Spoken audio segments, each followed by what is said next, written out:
hermanos, buenas noches. ¿Noches? Digo, perdón, días. Como siempre transmitimos de noche. Buenas tardes. Estamos con ustedes. Queremos continuar con nuestro estudio de Mateo y vamos a dar el día de hoy Mateo 13. A ratito les decimos los pasajes, específicamente los versículos, pero queremos iniciar cantando, entonando, alabando a Dios, adorando su nombre, ministrando al Señor.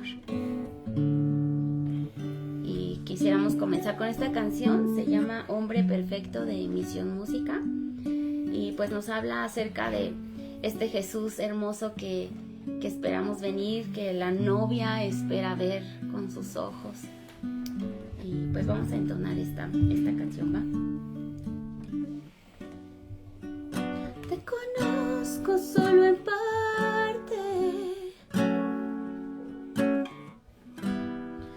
pero ese día te veré.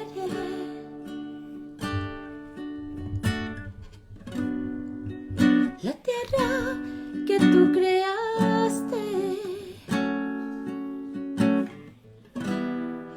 ahora clama por su rey. Mi hambre no se saciará hasta verte regresar.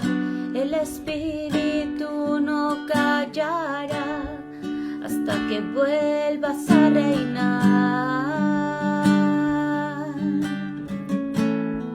hasta que vuelvas a reinar.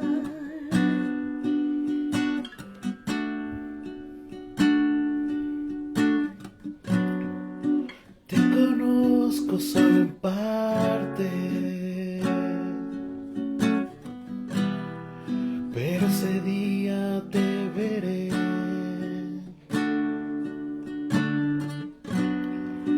La tierra que tú creaste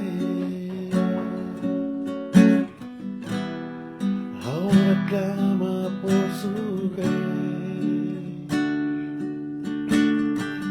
Mi hambre no se saciará hasta verte regresar.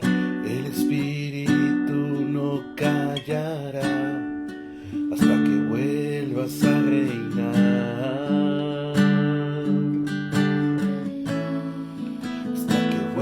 Vas a reinar.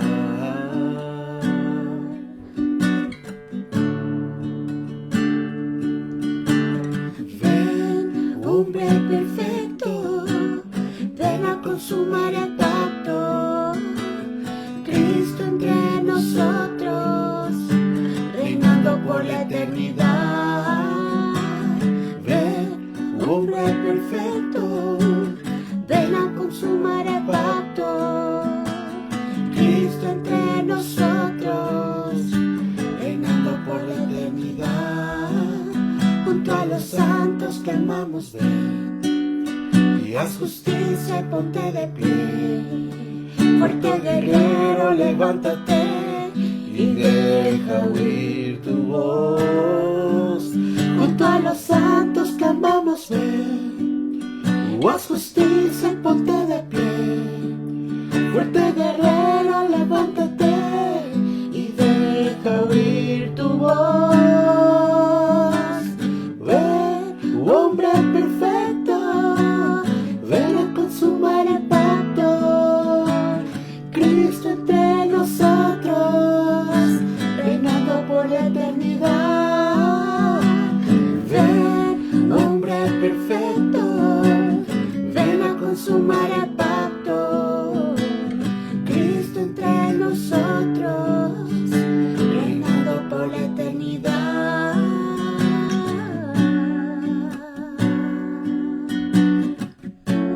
Perfecto.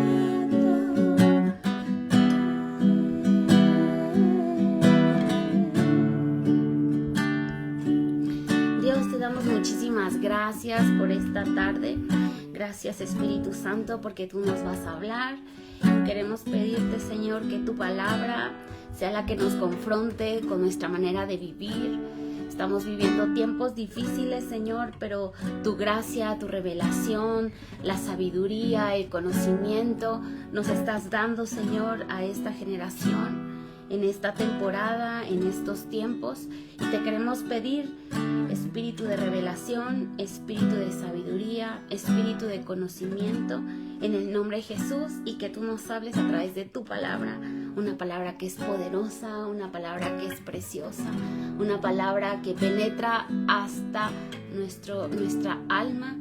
Y pues queremos pedirte que tú nos hables a través de tu palabra, que es verdad, en el nombre de Jesús. Amén. Amén. Así es, hermanos, y vamos a preparar nuestras Biblias. Si no tienen Biblia ahí a la mano, preparen una pluma. Si no, escríbanlo ahí en su WhatsApp. Pero vamos a ver hoy lo que es Mateo capítulo 13, del versículo 53 al 58. Y vamos a ver cómo Jesús va a hablarles aquí a su propia gente, va a platicarles. Y vamos a ver cómo el Espíritu Santo de Dios trabaja sobre de Jesús de tal manera que impacta los corazones de las personas que están ahí. Entonces,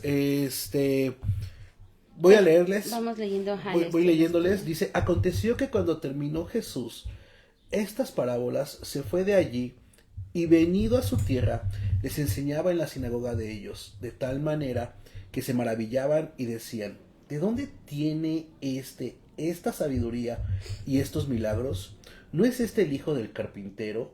¿No se llama su madre María y sus hermanos Jacobo, José, Simón y Judas?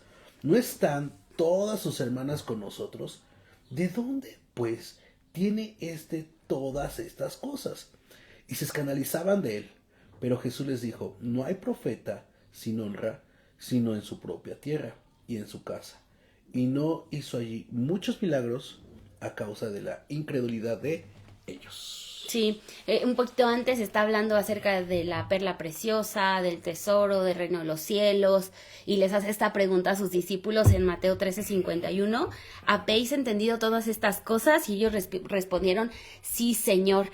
Un poquito antes de todo eso había cosas que ellos no entendían, entonces preguntaban mucho a Jesús, y pues Jesús les contestaba. A veces los confrontaba, pero como que el Espíritu comenzaba a traerles entendimiento a todos estos hombres. Y dice: ¿habéis entendido estas cosas? Y los discípulos entendían cada vez más porque Jesús mismo estaba con ellos, ¿no? Y hay un pasaje que dice que el Espíritu de Cristo está dentro de nosotros, pero ellos tenían a Jesús mismo delante de ellos. Isaías 2:3 dice: y reposará sobre él el Espíritu de Jehová, espíritu de sabiduría y de inteligencia, espíritu de consejo y de poder, espíritu de conocimiento y de temor de Jehová, y le hará entender diligente en el temor de Jehová. No juzgará según la vista de sus ojos, ni arguirá por lo que oigan sus oídos. Y Romanos 8:9 dice: mas vosotros no vivís según la carne, sino según el Espíritu.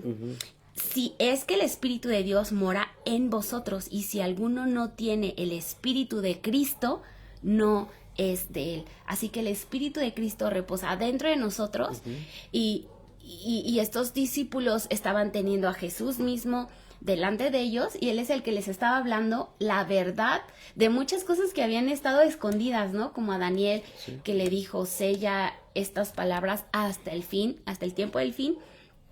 Y hoy vemos, hoy en día, que pues Dios está trayendo mucha revelación, mucho entendimiento en lo que es pues su palabra, ¿no? Y estamos viendo que Jesús trataba de darles a entender a estos discípulos que él mismo era la profecía, o sea, él mismo estaba encarnando, estaba viniendo a cumplir todas las profecías que se hablaron en el Antiguo Testamento acerca de él. Podría mencionar algunos pasajes de Isaías 53, muchos otros pasajes, pero él mismo estaba haciendo la encarnación de todo este cumplimiento de todas estas profecías. Muy cierto, es que vivimos nosotros en esta tierra, vivimos en este mundo lleno de situaciones, de tentaciones, lleno de pecado, pero también tenemos que entender esta parte que también estamos cuando nosotros aceptamos a Jesús en nuestras vidas, en nuestro corazón, no solamente viene Jesús, la persona de Cristo, ¿no?, a revelarse a nosotros, sino que viene su Espíritu Santo a mostrarnos su verdad, a darnos a entender. ¿Por qué? Porque dice que este evangelio es para los locos, ¿no? O sea, porque la gente va a escuchar y nos va a tomar como gente como que están tontos o están mensos, no, sino que es el Espíritu Santo te va a dar entendimiento. Y es lo que pasó con los discípulos. Tenían a Jesucristo mismo enfrente de ellos, pero era también el Espíritu de Dios mostrándoles, abriéndoles el entendimiento. Y estamos en tiempos en los cuales, como mencionaba Jocabe, Dios nos está mostrando nuevas cosas acerca de los últimos tiempos, de los tiempos finales y de lo que está por venir, ¿no? Pero tenemos que siempre estar muy conscientes de que el único que nos va a revelar es su Espíritu Santo. El Espíritu Santo de Dios es el que te va a revelar aquellas cosas que tú necesitas saber, no solamente en la parte teológica o la parte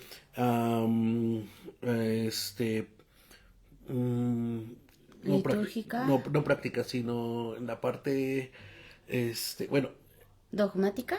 Sí, bueno, digamos dogmática, pero también en la parte práctica. O sea, el Espíritu Santo siempre nos va a hablar en nuestro presente, nos va a hablar para ayudarnos en las situaciones del día a día, nos va siempre a enseñar y a mostrar lo que es su palabra. Entonces, Jesucristo aquí les habla primero a sus discípulos y les había hablado acerca de todas aquellas parábolas, se habían entendido. Y hay veces que nosotros tenemos que pedirle al mismo Espíritu Santo de Dios, dame a entender lo que quieres decirme, ¿no? Lo que estoy leyendo o lo que está pasando en mi vida o lo que está pasando en mi familia, y el mismo Espíritu Santo de Dios te va a dar entendimiento, ¿no? De lo que está pasando, ¿no?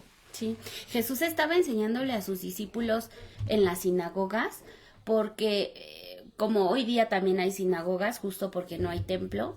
Entonces hubo una época, casi 400 años, en las que no hubo templo, como tal templo, y entonces los judíos, de una manera como para reunirse, para leer las escrituras, para adorar a Dios, se constituyeron estas sinagogas, que eran estos lugares como más o menos como los templos, en donde los cristianos nos reunimos, y se reunían ahí para leer la palabra, ¿no?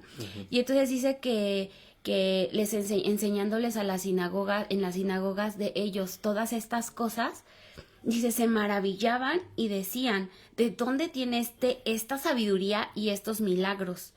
¿No es el hijo del carpintero? ¿No se llama su madre María y sus hermanos Jacobo, José, Simón y Judas? ¿No están todas sus hermanas con nosotros? ¿De dónde pues tiene todas estas cosas? Y más allá, o más bien lejos de decir o de que fuera una vergüenza para el cristianismo que Jesús fue hombre, es al contrario, ¿no? Jesús se hizo humilde, se hizo obediente y se hizo hombre. Dice, no deseando ser Dios, sino que se despojó de sí mismo y se hizo obediente siendo semejante a los hombres. Y entonces estamos viendo cómo Jesús mismo, siendo Dios, se hizo hombre, se encarnó todas estas profecías y aún así no creyeron en él. Y vamos a ver por qué no creyeron en él, ¿no? Porque ellos decían, pues no es el que viene del hijo de José, no es el el que viene de Nazaret. Y ahorita les digo, en Efesios 4, 6 al 16, dice, un Dios y Padre de todos, el cual es sobre todos y por todos y en todos. Pero a cada uno de nosotros fue dada la gracia conforme a la medida del don de Cristo, por lo cual dice, subiendo a lo alto, llevó cautiva la cautividad y dio dones a los hombres. Y eso de que subió, ¿qué es? Sino que también había descendido primero a las partes más bajas de la tierra. El que descendió es el mismo que también subió por encima de todos los cielos para llenarlo todo. Y él mismo que también subió por encima de todos los cielos para llenarlo todo, y él mismo constituyó a unos apóstoles, a otros profetas, a otros evangelistas, a otros pastores y maestros, a fin de perfeccionar a los santos para la obra del ministerio, para la edificación del cuerpo de Cristo, hasta que todos lleguemos a la unidad de la fe y del conocimiento del Hijo de Dios, a un varón perfecto, a la medida de la estatura de plenitud de Cristo, para que ya no seamos niños fluctuantes, llevados por doquiera de todo viento de doctrina, por estratagema de hombres que para engañar emplean con astucia las artimañas del error, sino que siguiendo la verdad en amor, crezcamos en todo en aquel que es la cabeza, esto es Cristo, de quien todo el cuerpo bien concertado y unido entre sí por todas las coyunturas que se ayudan mutuamente según la actividad propia de cada miembro, recibe su crecimiento para ir edificándose en amor. Es decir, que el conocimiento de Dios, aquí les preguntaba Jesús a sus discípulos, ¿entienden estas cosas? Y los discípulos dijeron, sí entendemos. Entonces, el conocimiento de Dios es progresivo hasta llegar a la plenitud del conocimiento de Cristo. La plenitud del conocimiento de Cristo no va a ser aquí en la tierra, ¿no? Sino va a ser cuando estemos cara a cara frente a Él, Él nos va a revelar todas las cosas. Pero mientras tanto, mientras estamos en esta vida, mientras estamos creciendo en este conocimiento, este varón tan perfecto y tan hermoso, pues es progresivo, ¿no? Es progresivo. Es decir, que vamos de poco a más. Y por eso es que Jesús les enseñaba a sus discípulos, pero Él sigue enseñando hoy día. Y por eso es que a mí me gusta muchísimo este pasaje que dice que espíritu de inteligencia, de consejo, de poder, de conocimiento y de temor de Jehová, porque todas estas cualidades cabían en un solo ser, que era Jesús, porque en Él habita la perfección, ¿no? Entonces nosotros tenemos que orar constantemente, Señor, dame espíritu de entendimiento, espíritu de conocimiento, espíritu de temor de Jehová, espíritu de sabiduría, espíritu de consejo y de poder. Sí. Y entonces en la medida que nosotros pedimos todas estas cosas, pues vamos, no por presumir o por decir, cuánto yo sé, ¿no? Mírenme. No, sino porque realmente queremos conocer a este hombre, queremos entender, o por lo menos yo así lo busco, ¿no? Porque yo quiero entender qué es lo que él piensa, dónde están sus pasiones, dónde están sus odios, cuáles son las cosas que él ama, las cosas que él detesta, cuál es su plan, dónde entro yo en ese gran plan que él tiene, ¿no?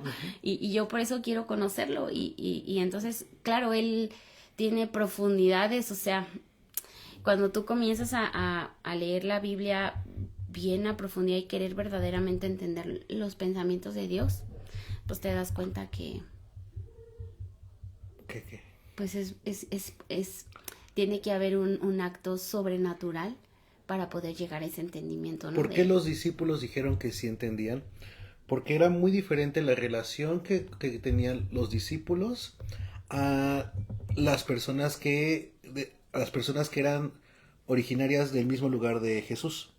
¿A qué me refiero a esto? A que estas personas eran ciudadanas de Nazaret y los discípulos venían con Jesús. Ahora tú y yo somos ciudadanos celestiales porque hemos aceptado a Cristo Jesús.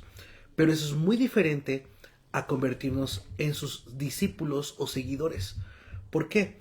Porque cuando tú decides acercarte y buscar más a Jesús, entonces se te revelan más cosas.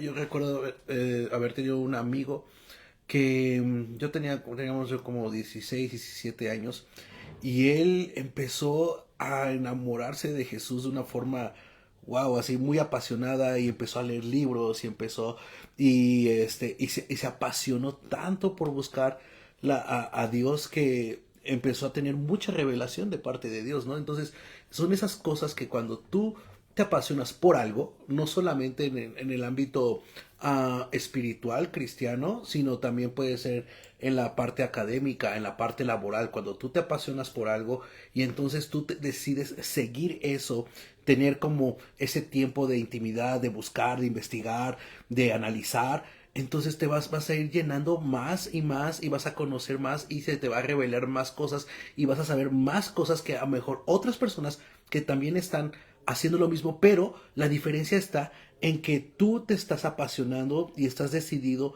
a conocer más en este caso, del Evangelio, a conocer más de Cristo, a conocer más de lo que Dios tiene para cada uno de nosotros. Tu familia puede ser cristiana, tú puedes ir a la iglesia, pero si tú decides buscar mucho a Jesús, se te va a revelar más cosas que a lo mejor que a otras personas. Y no es que tú seas especial o que yo sea alguien súper especial. No. Sino que es la constancia de buscar. Por eso los discípulos dijeron a Jesús, sí hemos entendido. O sea, nosotros sí te entendimos, maestro. A lo mejor los que están aquí alrededor no te entendieron. Pero nosotros hemos entendido tus parábolas. Nosotros hemos entendido con qué quieres llegar o a qué te refieres a lo que nos estás diciendo, ¿no? Entonces, es esa parte en la cual también es necesario que nosotros, si nosotros queremos conocer más a Dios, y apenas lo escuchábamos, creo, acerca de una persona que tuvo una visión, y dijo esa persona, es que no es que yo sea especial, sino que yo he decidido buscar mucho tiempo a Dios, a tener mi intimidad, de tener mis tiempos de buscar a Dios, y Dios me ha revelado cosas que a lo mejor también a ti se te puede revelar, ¿no? Así es. Y por eso la pregunta sigue siendo de Jesús, ¿no? A esta generación, a su iglesia. ¿Están entendiendo estas cosas? Porque muchas veces leemos pasajes que son proféticos, que son para nuestros tiempos, pero no las entendemos por falta del espíritu de entendimiento y de sabiduría. Y el único que puede darnos el poder o ese espíritu de entendimiento y de sabiduría, pues es el Padre, ¿no? Y tenemos que clamar por Él, por ese espíritu de entendimiento y de sabiduría. Y luego dice que después, o sea, escuchaban todas estas enseñanzas de Jesús y dice, y se escandalizaban de Él, pero Jesús les dijo, no hay profeta sin honra, sino en su propia tierra y en su casa. Y no hizo muchos milagros a causa de la incredulidad de ellos. Entonces, aquí cabe la pregunta, ¿por qué su pueblo, su propio pueblo, rechazó a Jesús? Y Jesús era su Mesías, Jesús era la encarnación literal de toda la profecía del Antiguo. Yo me atrevo a decir que el Antiguo Testamento es una sola profecía acerca de un solo hombre que es Jesús. Y Él vino a cumplir esa profecía en carne propia, pero no lo entendieron. Y Pablo lo contesta en su carta a los Romanos. Porque no quiero, hermanos, que ignoréis, está en Romanos 11, 25 al 36, porque no quiero, hermanos, que ignoréis este misterio, para que no seáis arrogantes en cuanto a vosotros mismos, que ha acontecido a Israel endurecimiento en parte. ¿Por qué endurecimiento en parte? Porque siempre ha habido judíos que creen en su Mesías, aunque es un muy pequeño remanente, ¿no? Por eso dice endurecimiento en parte, hasta que haya entrado la plenitud de los gentiles. Esta parte de la plenitud de los gentiles no sabemos si es un número o es un tiempo específico. Y luego todo Israel será salvo, como está escrito. Vendrá Sión el libertador, que apartará de Jacob la impiedad, y este será mi pacto con ellos, cuando yo quite sus pecados. Así que en cuanto al evangelio, son enemigos por causa de vosotros, o sea, por amor a los gentiles. El pueblo de Israel, el pueblo judío, hoy es enemigo de Jesús. Pero en cuanto a la elección, son amados por causa de los padres, porque irrevocables son los dones y el llamamiento de Dios, pues como vosotros también en otro tiempo erais desobedientes a Dios, pero ahora habéis alcanzado misericordia por la desobediencia de ellos, o sea, por la desobediencia de su pueblo, del pueblo escogido, de su primogénito, de la herencia. Dice, ustedes son mi herencia, ustedes son mi heredad, pero ellos lo rechazaron y por causa de ese rechazo entramos nosotros, ¿no? Por causa de ese endurecimiento. Y dice, pero ahora habéis alcanzado misericordia por la desobediencia de ellos, así también estos ahora han sido desobedientes, para que por la misericordia concedida a vosotros, ellos también alcancen misericordia. Porque Dios sujetó a todos en desobediencia para tener misericordia de todos. Oh profundidad de las riquezas, de la sabiduría y de la ciencia de Dios, cuán insondables son sus juicios e inescrutables sus caminos, porque ¿quién entendió la mente del Señor? ¿O quién fue su consejero? ¿O quién le dio a él primero para que le fuese recompensado? Porque de él y por Él y para Él son todas las cosas, a Él sea la gloria por los siglos de los siglos. Entonces, la Biblia nos explica perfectamente que para el gentil es locura el evangelio y para el judío tropezadero, o sea, escandalizo, caen en Jesús, tropiezan en Jesús para perdición de sus almas por este tiempo, ¿no? Pero va a llegar un momento en el que se va a cumplir la plenitud en los gentiles y entonces va a haber salvación para el pueblo de Israel. Y por eso es que no debemos dejar de orar por Israel, no debemos de pensar que Dios ha desechado a su pueblo, de ninguna manera ha desechado a su pueblo. Mismo Pablo en sus cartas dice, fuera yo anatema por causa de mis hermanos. O sea, es tanto su dolor de Pablo de que sus hermanos no recibían este mensaje de salvación, que de ellos venía, de los judíos viene la salvación viene de los judíos y ellos mismos rechazaban a su Mesías, ¿no? Ya estaba profetizado y así se va a cumplir, así como está profetizado, pero pues ellos van a alcanzar misericordia, ¿no? Al final de los tiempos están los 144,000 que son de las 12 tribus de Israel, que está en el Apocalipsis, y están los judíos que hoy mismo creen en su Mesías, ¿no? Que es ese pequeño remanente. Sí, y es que algo, por ejemplo, muy práctico, algo que hemos visto mi esposa y yo acerca de nuestra comunión con Dios, o nuestra vida, nuestra intimidad con Dios, siempre Dios te va a enseñar algo nuevo, que a lo mejor antes a ti se te hacía ridículo o que a ti se te hacía como incrédulo, ¿no? O sea, exactamente ahí dice en la última parte de estos versículos de Mateo, dice que no hizo muchos milagros, o sea, sí hizo milagros Jesucristo, porque se mostró a ellos, pero pudo haber hecho mayores milagros en esa tierra, en su propia tierra, con su propia gente, si su gente no se hubiera cuestionado el poder de Dios y de que Él venía de parte de Dios.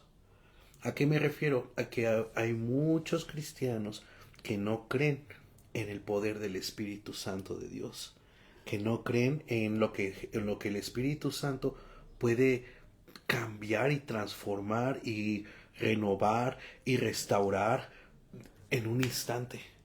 Y creo que muchas veces nosotros caemos en esa incredulidad, nos convertimos en esas mismas personas que Jesús pueda seguir haciendo milagros, y los va a hacer en tu vida, los va a hacer en mi vida, a pesar de que seamos incrédulos del poder de su Espíritu, pero Jesús va a seguir haciéndolo.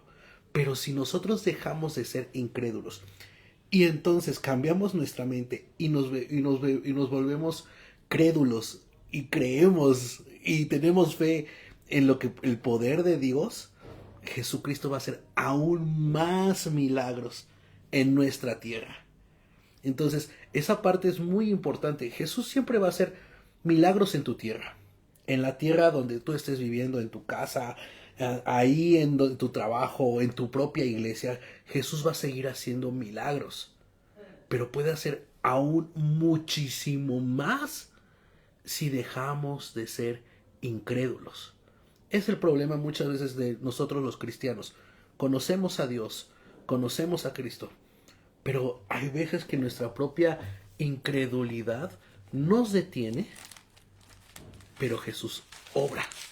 Pero si nosotros dejamos de creer, más bien, si nosotros dejamos de ser incrédulos, entonces Jesús va a obrar aún más. Por eso vemos que en ciertas iglesias o con ciertas personas Jesús trabaja más. No es que sean consentidos de Dios, no, sino que dejan de ser incrédulos de lo que Jesús puede hacer.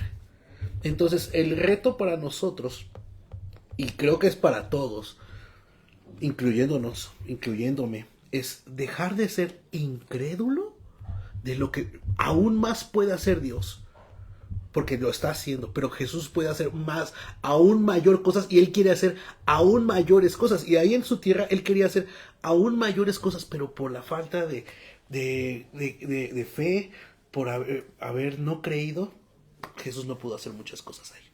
Sí, y una tragedia para nuestra generación que yo veo mucho en las iglesias es que hay una gran amargura porque fueron decepcionados por el líder, por el pastor, por el hermano de la iglesia, por la forma de cómo llevar tal vez la liturgia dentro de un culto, y hemos sido decepcionados porque hemos puesto nuestra mirada y hemos reemplazado a Dios por ídolos, y un ídolo puede ser un pastor, puede ser un líder dentro de la iglesia, y no hemos puesto a Dios como nuestro Dios, como nuestro Señor, como nuestro Rey. En Hechos 2 se coronó a Jesús como el Señor Jesús, ¿no? Él es el Señor, Él es el soberano de nuestra vida. Y me gustaría leer un pasaje en Deuteronomio 29, 18 y 19, y ahí nos explica súper clarito esta raíz de amargura que nos habla más adelante el Nuevo Testamento. Dice: cuídense que brotando entre ustedes una raíz de amargura, y por esa raíz de amargura contaminen a todos los demás. Y eso es lo que estaba pasando justo en esas sinagogas, una raíz de amargura porque tenían otros dioses. ¿Cuáles eran sus otros dioses? Su manera de cómo ellos interpretaban que debía de venir el Mesías. El Mesías tenía que venir ellos habían estudiado tanto, y algunos estaban estudiando y esperaban a su Mesías en el espíritu, como Ana y como otro hombre, no me acuerdo cómo se llamaba el otro hombre, creo que es Simeón, no me acuerdo. Ellos estaban esperando en el espíritu y le decían: vayan y ven al Mesías, ¿no? Y muchos dijeron: mis ojos han visto la salvación de Israel. Pero los otros fariseos interpretaban la ley o las profecías de acuerdo a su manera de pensar, y así a veces interpretamos la Biblia a nuestra manera de pensar, y entonces nos topamos con que el evangelio no es como nosotros pensamos, o como nosotros esperábamos, o como nosotros creemos, sino que es locura. Y dice Deuteronomio 29, 18 y 19: no sea que haya entre vosotros varón o mujer o familia o tribu cuyo corazón se aparte hoy de Jehová nuestro Dios para ir a servir a los dioses de esas naciones. ¿Cuáles son los dioses de estas naciones? Fortuna, futuro, seguridad, empoderamiento, elección propia a mi libre gusto. Hay tantos dioses. Y dice: se apartaron hoy de Jehová nuestro Dios para ir a servir a los dioses de esas naciones. No sea que haya en medio de vosotros raíz que produzca hiel y ajenjo. Y esa es una potestad.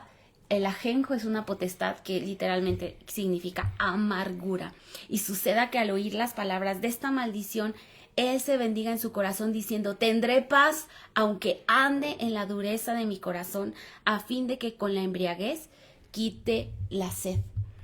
Y qué chistoso es que cuando dice que él viene por las 10 vírgenes, ¿no? Sí, bueno, son 10 vírgenes, viene por 5 que están velando y llorando y que están llenas de aceite, y las otras 5 eran insensatas porque estaban embriagadas y no velaban ni oraban. Y pues nos gustaría terminar con la misión que todo cristiano tenemos, que es predicar el evangelio a toda criatura. Es un poco más complicado poder llegar a las personas en físico, porque casi todas las personas están así en sus celulares, y creo que sería más fácil llegar por acá que físicamente. Hola, ¿qué tal? ¿Qué tal? Y entonces dice la Biblia: y sacándolos les dijo: señores, ¿qué debo hacer para ser salvo? Ellos dijeron: cree en el Señor Jesucristo y serás salvo tú y tu casa. Y le hablaron la palabra del Señor a él y a todos los que estaban en su casa, y él, tomándolos en aquella misma hora de la noche, les lavó las heridas, y enseguida se bautizó él con todos los suyos. Una cosa nos es necesario para ser salvos: cree en el Señor Jesucristo y serás salvo tú y toda tu casa, porque Jesús viene pronto. Así es. Y su galardón con él. Y recuerden, ese reto, vamos a cambiar nuestra forma de creerle a Jesús. Creemos en Jesús, creemos que Él nos ha salvado, pero ahora vamos a ver a un nuevo, o sea, vamos a ver ahora su poder. ¿Qué puede hacer su poder? O sea, si crees, gloria a Dios. Ahora observa el poder de Jesús. El creer va a traer su poder, va a traer su Espíritu Santo, y vamos a ver lo poderoso que es Jesucristo, y puede transformar todas las áreas de nuestra vida, todos nuestros círculos. para que estén alrededor, para que todo nuestro círculo estén mirando a Jesucristo y Jesucristo se vuelva nuestro centro. ¿Vale? Te mandamos un abrazo y nos vemos en la iglesia. Bye bye.